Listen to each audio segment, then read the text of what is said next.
Hello అండి, అందరికీ నమస్కారం. Welcome to my YouTube channel Sai Jyothi info. ఉత్తరప్రదేశ్లోని ప్రయాగ్రాజ్లో మహాకుంభమేళా జరగబోతుందన్న విషయం మనందరికి తెలిసిందే.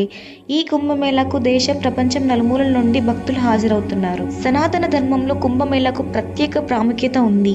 కుంభమేళాకు దేశం నలుమూలల నుండి, ప్రపంచం నలుమూలల నుండి ప్రజలు హాజరవుతారు. వివిధ ప్రాంతాలకు చెందిన నాగసాధులు కూడా ఈ జాతరలో పాల్గొంటారు. కుంభమేళా 4 పవిత్ర పుణ్యక్షేత్రాలైన ఉత్తరప్రదేశ్లోని ప్రయాగరాజ్లో, ఉత్తరాఖండ్లోని హరిద్వార్లో, మధ్యప్రదేశ్లోని ఉజ్జయినిలో, మహారాష్ట్రలో నాసిక్లో జరుగుతుంది. ఈ సంవత్సరం 2025లో ఉత్తరప్రదేశ్లోని ప్రయాగరాజ్లో మహాకుంభమేళా జరుగుతుంది. హిందూ క్యాలెండర్ ప్రకారం మహాకుంభమేళా జనవరి 13న ప్రారంభమవుతూ ఫిబ్రవరి 26న ముగుస్తుంది. ఈ రోజు మనం ఈ వీడియోలో అర్ధకుంభం, పూర్ణ కుంభం, మహాకుంభాల మధ్య తేడా ఏంటో తెలుసుకుందాం. ముందుగా please channel like and subscribe చేసుకోండి. కుంభమేళా ఏర్పడే సమయం, అవి జరిగే ప్రాంతాల స్థానం ఎలా నిర్ణయించబడుతుందో ఇప్పుడు చూద్దాం. సూర్యుడు బృహస్పతుల గతులు అంటే సన్ జూపిటర్ గతుల స్థానాల ఆధారంగా ఈ వేడుక జరుపుకోవడం జరుగుతుంది. అంటే ఇప్పుడు సూర్యుడు బృహస్పతి సింహరాశిలో ఉన్నప్పుడు, అంటే సన్ జూపిటర్ లియోలో ఉన్నప్పుడు మహారాష్ట్రలోని నాసిక్ త్రయంబకేశ్వర్లో ఈ కుంభమేళా నిర్వహిస్తారు. అలాగే సూర్యుడు బృహస్పతి వృశ్చికలో ఉన్నప్పుడు, అంటే సన్ జూపిటర్ స్కార్పియోలో ఉన్నప్పుడు మధ్యప్రదేశ్లోని ఉజ్జయినిలో ఈ కుంభమేళా నిర్వహిస్తారు.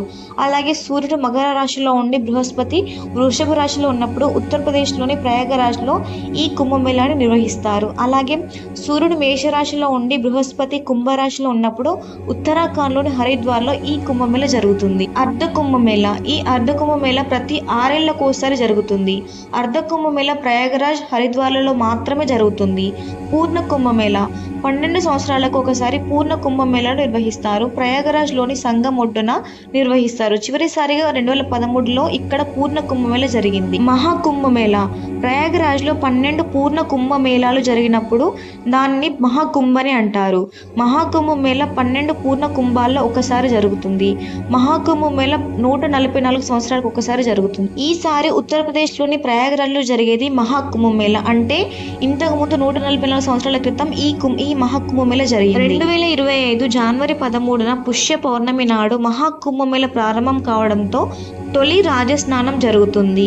రెండో రాజస్నానం మహాసంక్రాంతి నాడు, అంటే జనవరి 14న జరుగుతుంది. మూడో షాహీ స్నాన్ మౌలి అమావాస్య రోజు 29న జరుగుతుంది. 4వ రాజస్నానం వసంత పంచమి నాడు, అంటే ఫిబ్రవరి 3వ తారీఖు జరుగుతుంది. 5వ రాజస్నానం ఫిబ్రవరి 12న మాఘ పూర్ణిమ నాడు జరుగుతుంది.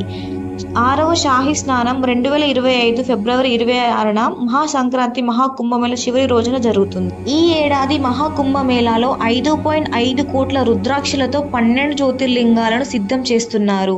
11,000 త్రిశూలాలను కూడా ఉపయోగిస్తున్నారు. ప్రారంభ నిర్మాణం సిద్ధం చేశారు. మొదటి స్నానానికి ముందు మొత్తం 12 జ్యోతిర్లింగాలను సిద్ధం చేశారు. మొదటి స్నానానికి ముందు మహాకుంభానికి వచ్చే భక్తులకు ఇది ప్రధాన ఆకర్షణ కానుంది. అమేథీలోని మహాకుంభ సెక్టార్ 6లోని సంత్ పరమహంస ఆశ్రమం శిబిరంలో ఈ ప్రత్యేకమైన జ్యోతిర్లింగాన్ని నిర్మిస్తున్నారు. ఈ శిబిరం నాగవాసుకి ఆలయం ముందు ఉంది. దీనికోసం నేపాల్, మలేషియా నుంచి రుద్రాక్షలను దిగుమతి చేస్తున్నారు. ప్రతి జ్యోతిర్లింగం 9 అడుగుల వెడల్పు, 11 అడుగుల ఎత్తు ఉంటుంది.